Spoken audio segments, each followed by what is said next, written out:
Has anyone ever told you that you were the problem, just to avoid blame? You know how sometimes a single sentence can flip the way you see your entire family, like you've been walking around for years thinking you understood your place, and then in one moment it's as if the whole picture changes. Not because something new happened, but because you finally see what's been there all along.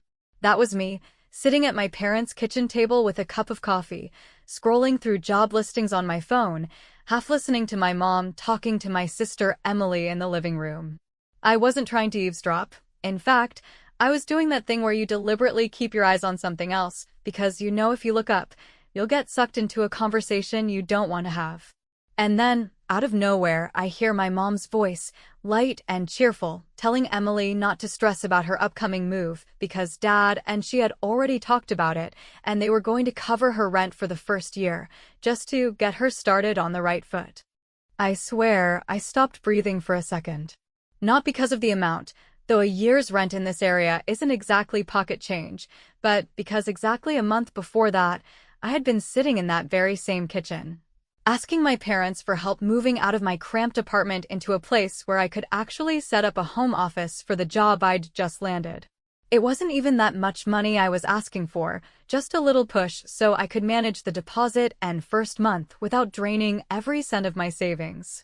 My mom had looked at me with that tight little smile she gets when she's about to deliver bad news she thinks you should be mature enough to handle, and she told me how things are really tight right now and how they wish they could help, but it just wasn't possible.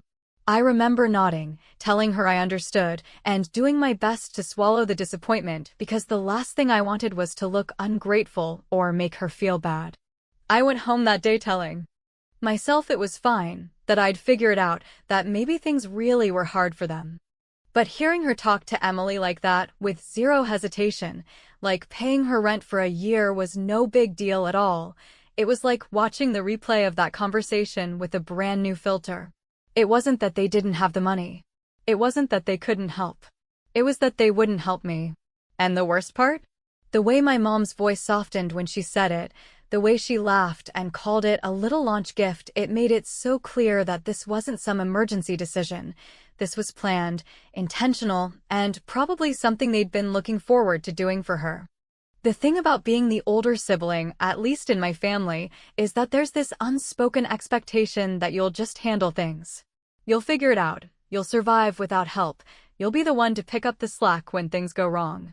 Emily was always the one they worried about, the one they needed to protect from the big, bad world, the one whose mistakes were softened by endless second chances. I was the one they assumed didn't need anything, and maybe that was true when I was younger and thought that being independent was a badge of honor. But in that moment, all I felt was that I'd been stupid enough to believe we were all playing by the same rules, when clearly, I'd been in a different game entirely. I didn't say anything right then. I sat there with my coffee, phone in hand, heart pounding in my ears, and I just listened. Emily was gushing about how much that would help her focus on her art and not have to take on some job she didn't want. And my mom, bless her, even said something like, "We want you to have the freedom to start your life without stress." I wanted to laugh, because apparently my life hadn't been worth starting without stress. I wanted to stand up and ask her why my freedom hadn't mattered. But I didn't. I just kept quiet, let them have their little moment, and in my head, something shifted. When you've spent your whole life feeling like you're running uphill while someone else is getting a free ride, there comes a point when you stop trying to win the same race and you start planning a different route entirely. I realized in that moment that any loyalty I'd been holding onto out of some sense of family obligation was misplaced. I'd been waiting for them to treat me the way I thought I deserved to be treated, and that wait had been pointless. So I finished my coffee, made some excuse about needing to get back to work, and I walked out of that house with a calmness I hadn't felt in years. It wasn't peace exactly, but it was clarity, the kind that comes when you finally stop expecting something from people who have shown you, over and over, they're not going to give it. On the drive home, I kept thinking about the look on my mom's face when she told me they couldn't help, how convincing she'd been, how easily I'd bought it. I wasn't angry in that hot, screaming way. I was angry in that cold, focused way that makes you start connecting dots you didn't even know were there. By the time I pulled into my driveway, I'd already decided I wasn't going to confront them about it because, honestly, what would that do? They'd either deny it or worse, they'd try to justify it in a way that would make me feel like I was overreacting. No, I wasn't going to give them the chance to spin it. Instead, I was going to make a different kind of move, one they wouldn't see coming, one they wouldn't even know about until it was too late to undo. I didn't know all the details yet, and I didn't know how or when it would happen, but I knew one thing with absolute certainty. The next time they saw me, they weren't going to see the version of me who came asking for help and left with nothing. They were going to see the version who didn't need them, who had built something they couldn't ignore, who had stopped waiting for their approval and gone out and taken it for herself. And when that day came, I wasn't going to warn them. I was just going to walk in and let the shock speak for itself.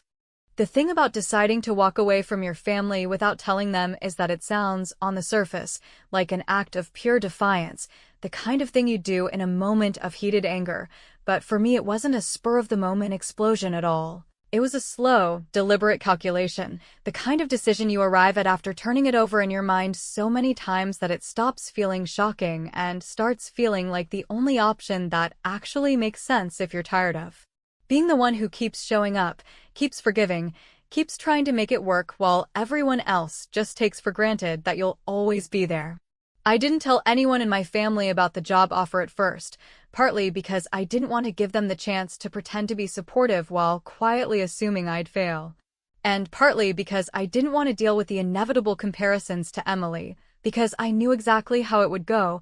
My mom would say something like, "Well, it's not as creative as what Emily's doing, but I guess it's good for stability," as if stability were some consolation prize I should be grateful to settle for while Emily got to find herself on their dime.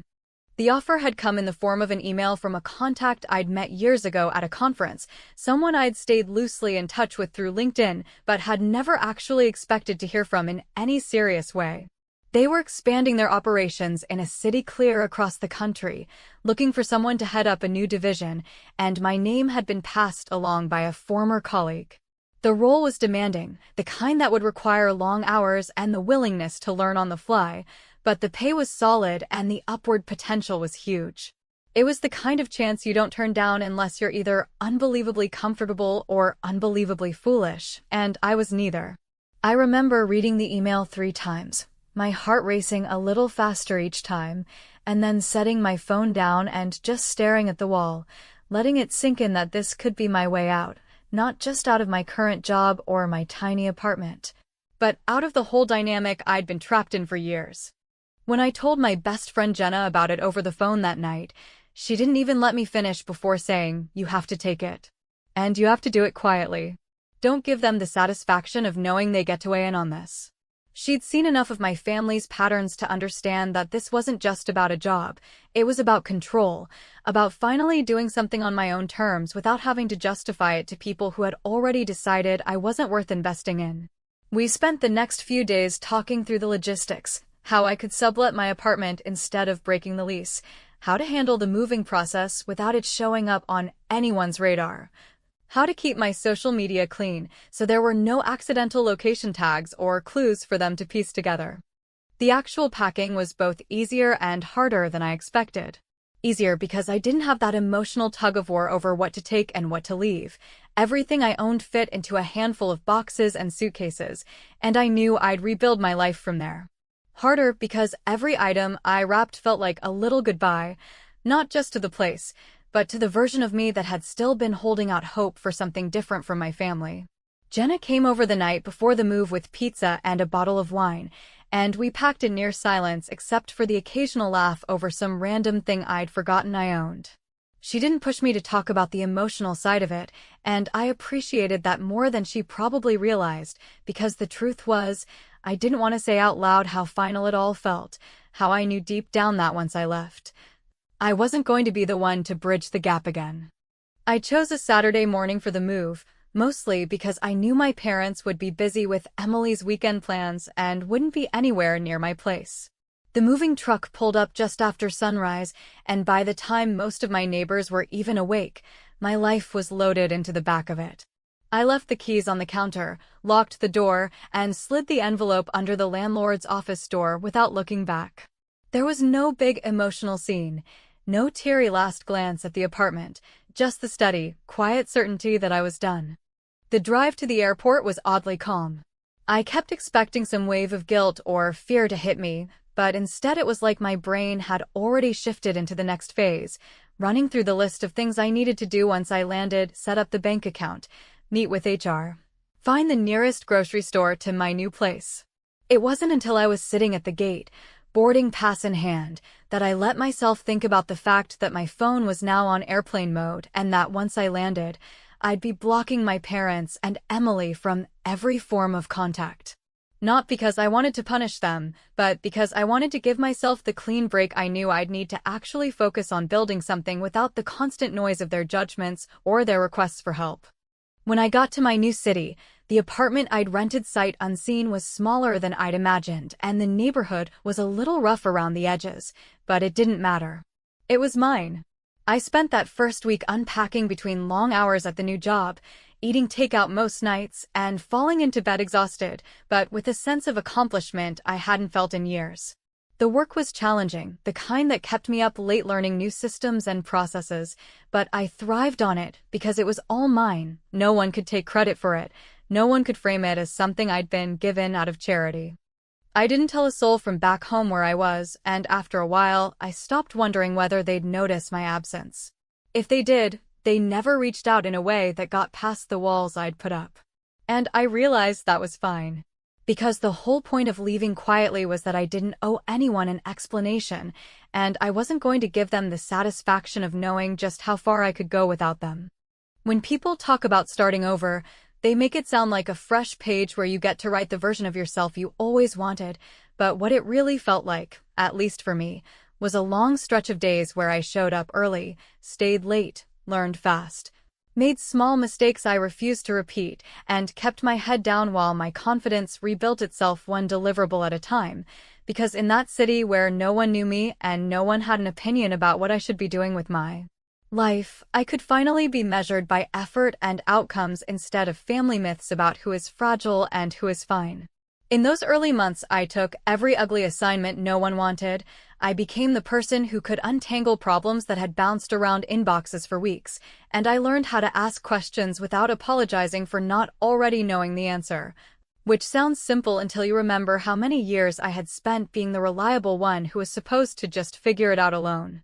The paychecks were not glamorous at first, the apartment was small, and there were nights I fell asleep with my laptop open. But the difference was that every long day was stacking towards something that belonged to me. And that knowledge made it bearable in a way that the old life never was, because back home, every milestone carried a silent footnote about how it compared to Emily's latest plan and whether our parents approved. While here the only measure that mattered was whether I delivered. Jenna checked in at least once a week. We had a standing call where she'd make me say out loud what went right before we dissected what went wrong, and that practice of naming progress taught me to hear my own voice again instead of the one that always told me I was fine, and therefore did not need help. I heard bits and pieces about my family the way you hear about neighbors you don't see anymore, vague updates that trickle through mutual contacts, and none of it surprised me. Emily cycled through a couple of jobs that were supposed to be stepping stones, but somehow always ended with my parents stepping in, and there was some talk about a small business idea my dad floated on her behalf that dissolved after a few months because, as one relative put it, the timing wasn't right, which I recognized as code for the same pattern I had grown up watching, the same narrative where resources followed her feelings while mine were expected to trail behind my ability to cope. I did not reach out, I did not comment, and I did not let those stories pull me back into that loop where I try to justify my choices to people who had already made theirs. Work accelerated, and with it my appetite for accountability. I volunteered to pilot a new client workflow that everyone assumed would fail. And when it didn't fail because I kept it brutally simple and communicated like my job depended on clarity, our numbers improved enough that leadership started inviting me to meetings I had once only scheduled, which felt like a private victory I wore inside my chest where no one could take it.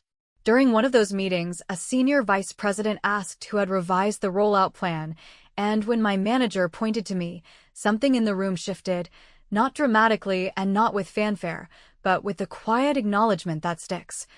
The kind that makes people look at you differently the next time your name appears on an agenda. That is how it went for a while. Steady work, steady progress, and a steady refusal to let old wounds choose today's words. And then, about 2.5 years in, an email landed in my inbox with a subject line that did not look important.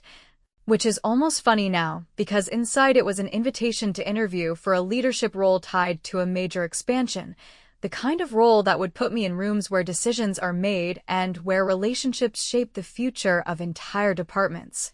I prepared the way I always do, by building a quiet case I could defend with real results, and when they asked me to speak about what I would do in the first quarter, I gave them a plan with 3 moves and clear metrics, no fluff and no jargon. And then I stopped talking, which turned out to be the strongest part because it left them sitting with the simplicity of it, and I walked out of that room feeling, for the first time in a long time, like the ground under me was solid. A week later the offer came, and with it a calendar invite for a gala that our company hosts once a year. One of those events that sounds ceremonial until you realize how many partnerships and contracts are quietly born in conversations at the edges of the stage.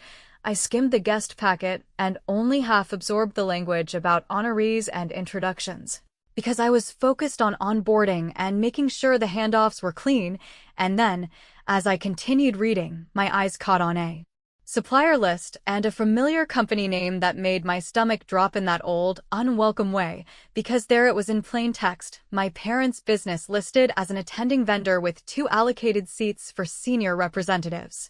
I sat at my desk and stared at the screen, and what washed over me was not fear or longing, but the strange, cool calm of a game finally returning to a board you thought you had left behind. Because in that instant I understood that I did not need to chase anyone or craft some dramatic confrontation. I just needed to show up as myself, with the title I had earned and the introduction I had been asked to accept. And that would be enough to rewrite the story they had told about me for years. Without a single raised voice.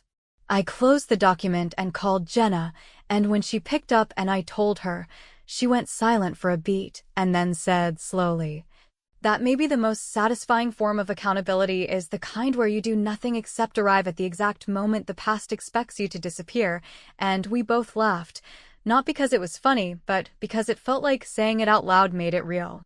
Before I hung up, I did one small thing that might sound petty, but felt like an important line in the sand, a choice that turned the old imbalance on its head without anything as dramatic as a speech. I opened a message from a distant relative who had recently asked if I could help Emily with a little consulting on her project, and I drafted a response that was direct and kind and firmly closed the door, explaining that my schedule would not allow it and that I wished them the best, and then I archived the thread and felt the room breathe with me, because that simple refusal, delivered without apology, was my quiet third act of revenge, not cruel, not loud. Just a clear statement that my time and my work were no longer the family's emergency fund.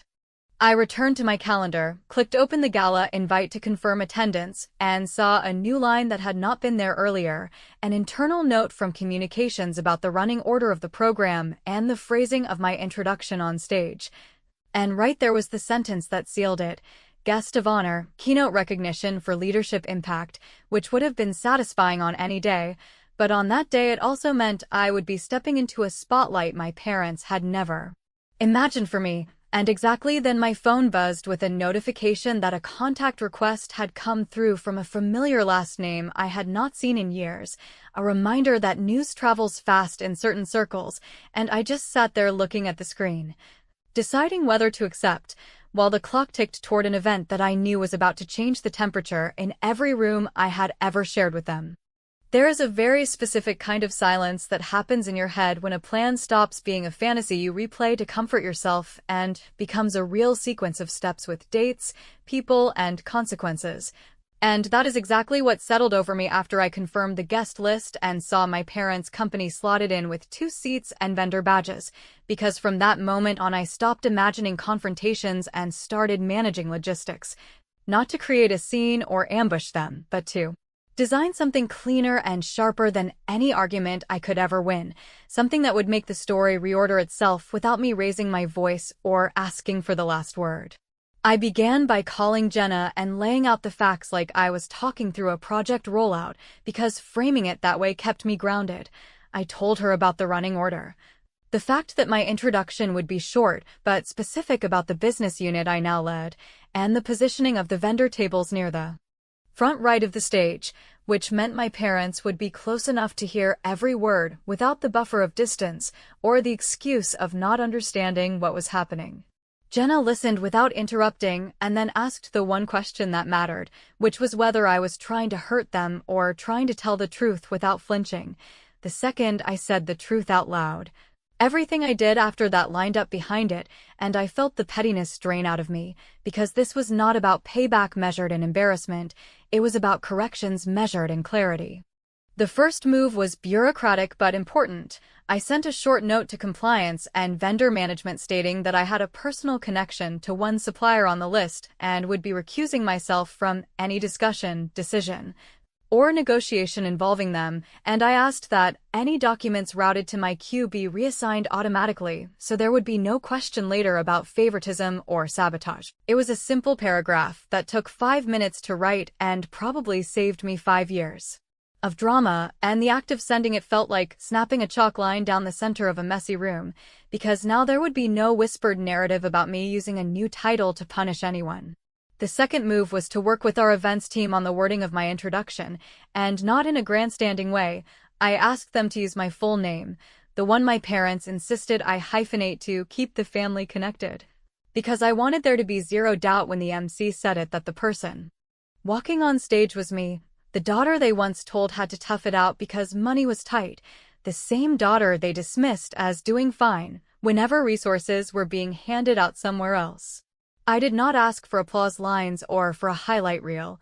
I asked for simple accuracy in the facts and let the weight of those facts do the work. The third move was personal, and it surprised me because it felt almost too small to matter, but it ended up being the piece that steadied me when nerves tried to creep in.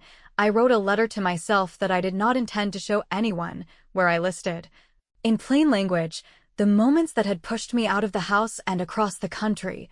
Not just the big betrayals, but the steady trickle of small decisions where my needs were labeled as resilience practice, while my sisters once were labeled as opportunities, and I promised the woman who had packed those boxes and boarded that flight that I would treat her with the loyalty she had been denied, which meant no last-minute texts, no searching faces for approval, and no dissolving the boundary the second someone looked hurt. I put the letter in my nightstand and reread it every night for a week, the way you recheck a map before a long drive even though you already know the route by heart, because it was not about memorizing the directions, it was about respecting the destination.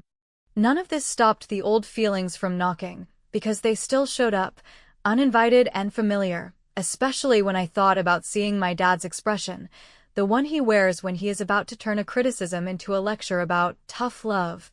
Or my mom's habit of pinching the bridge of her nose like disappointment is a migraine she has to manage, and there were moments where I caught myself rehearsing explanations they had never asked for, which is the worst habit of all because it gives away power you haven't even been asked to surrender.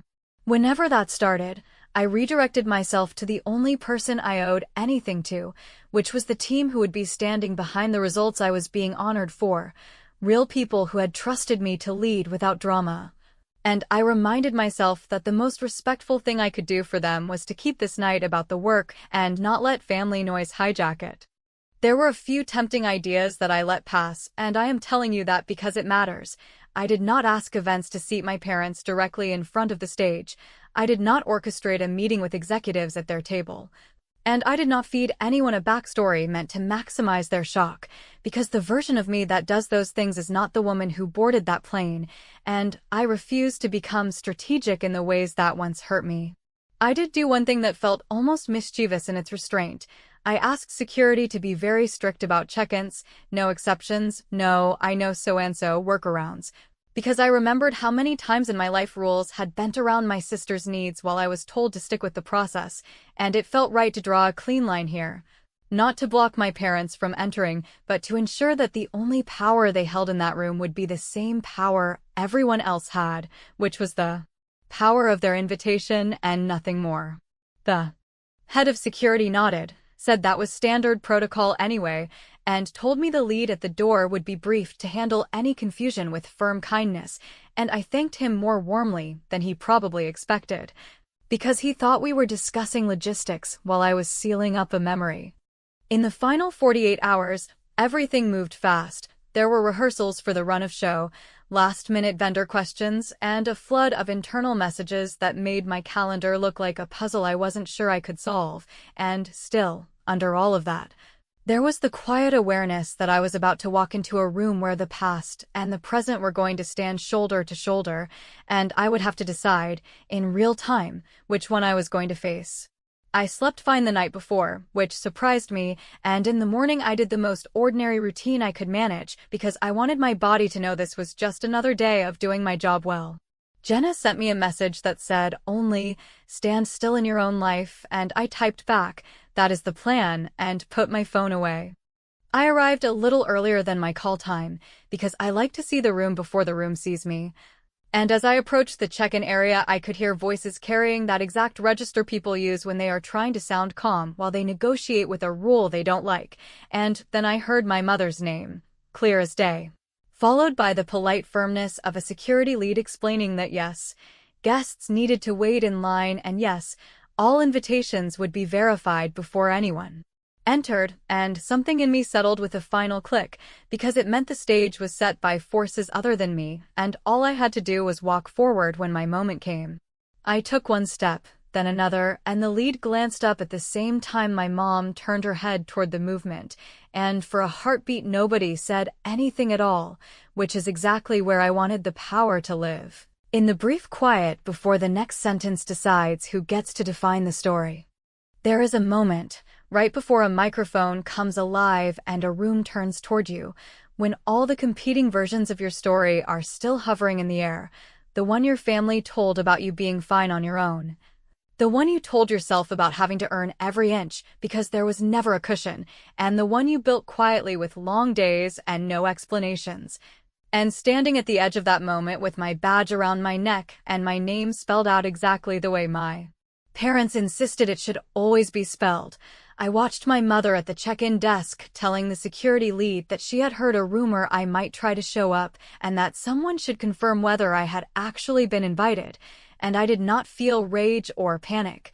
I felt an almost still certainty that the story was about to come out of my mouth in a way that would not require me to accuse, because the facts were prepared to do the talking. The head of security, who had already been briefed to stick to the process, kept his tone even as he verified registrations.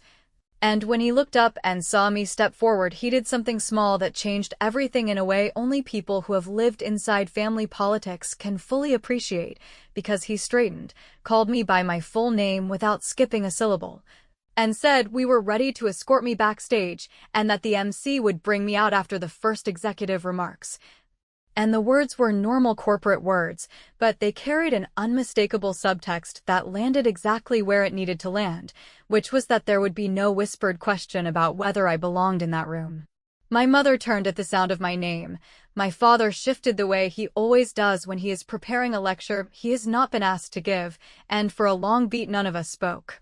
Because there was nothing left to debate about invitations or status or whether I had earned my place. The event was already telling that story for me.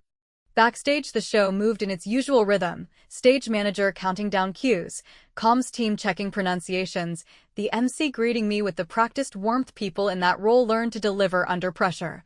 And when my introduction card was handed over, I saw the exact text I had requested weeks earlier, stripped of fluff, yet impossible to minimize, a clean statement of the unit I led, the outcomes we had delivered, and the impact on clients that could be measured in real terms. And as I heard my full name read into the microphone, I walked out with my shoulders level and my breathing steady, not because I wanted to look dramatic, but because I had promised the woman who left without a goodbye that I would not shrink to make anyone more comfortable. The applause landed in waves the way applause does when people recognize results they have benefited from, and when the room settled, I told the shortest and truest version of the journey I could fit into a few minutes. And I did it without decorating the hard parts, because I wanted the point to be clear and not sentimental.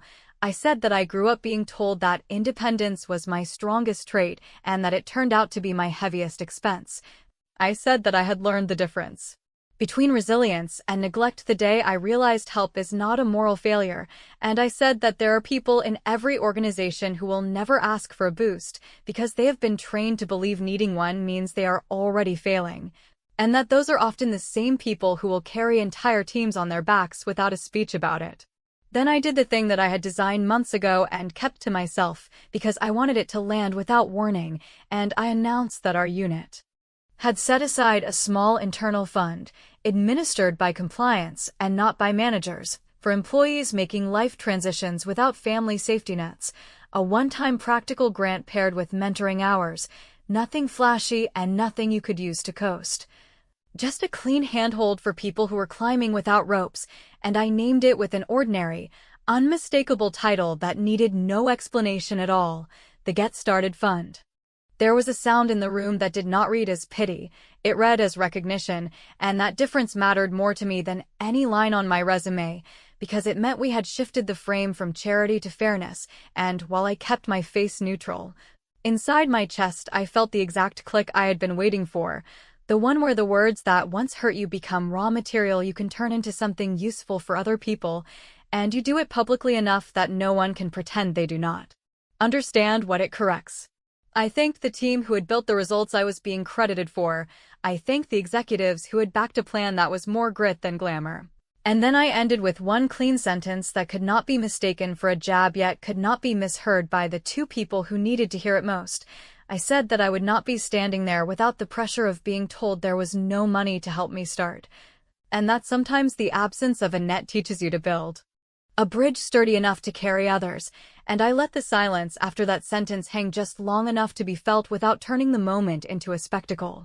When I stepped off the stage, a line of suppliers and partners formed in that way lines form at these events, handshakes and cards and brief conversations about shared projects, and I did what professionals do, which was stay present and kind and specific about next steps, and I did not scan the room for my parents, because I had decided in advance that I would not offer them a private scene to rewrite the public narrative that had already been written. Still, a small scene tried to find me, because the security lead came by to check whether everything was smooth and mentioned, almost as an aside, that a guest at the door had questioned the legitimacy of my invitation earlier and that he had handled it. And he wanted to be sure there would be no misunderstanding if that guest tried to approach me now. I thanked him, told him there would be no need for any special arrangement, and asked that all guests be treated exactly the same, which was the whole point from the beginning. I did see my parents once more across the room as the program wound down, my mother's face set in that complicated mix of concern and calculation. My father talking to a mid-level manager in the way he does when he is claiming a connection he does not have, and I chose, deliberately, not to cross the distance. Because the most powerful move left to make was to let the facts do the talking while I made myself uninterruptible by staying in the current of the work. I shook hands, I accepted. Congratulations with the humility that comes from remembering nights I fell asleep next to a spreadsheet, and I left at the time my calendar told me to leave. Not sooner, not later, and certainly not to accommodate a family conversation I did not owe. On the rideshare home, I opened my email and found two things waiting that told me the plan had landed exactly where it needed to land without a single raised voice. A note from vendor management confirming that my recusal had been logged and that all supplier renewals, including the one with my parents' company, would be handled under a new standardized scoring model I had advocated for months ago. Performance first, no exceptions, and a short message from Jenna that said only that I had kept the promise to the woman who left and that everything else could take whatever shape it wanted without me needing to shape it. I did not reply right away, because what I felt was not the urge to gloat or the itch to explain, but the quiet, grounding relief of a final move that fit the board. And as I put my phone away, I understood that the victory was not that my parents had seen me escorted as the guest of honor, or that security had said my full name where they could hear it, or even that the fund would help people who needed what I never got. The real victory was that I had rewritten my role in the story without asking anyone for permission, and that because I did it cleanly, there would be nothing for them to grab on to accept the truth, which, finally was stronger than their version and would stay that way whether or not they ever said a word.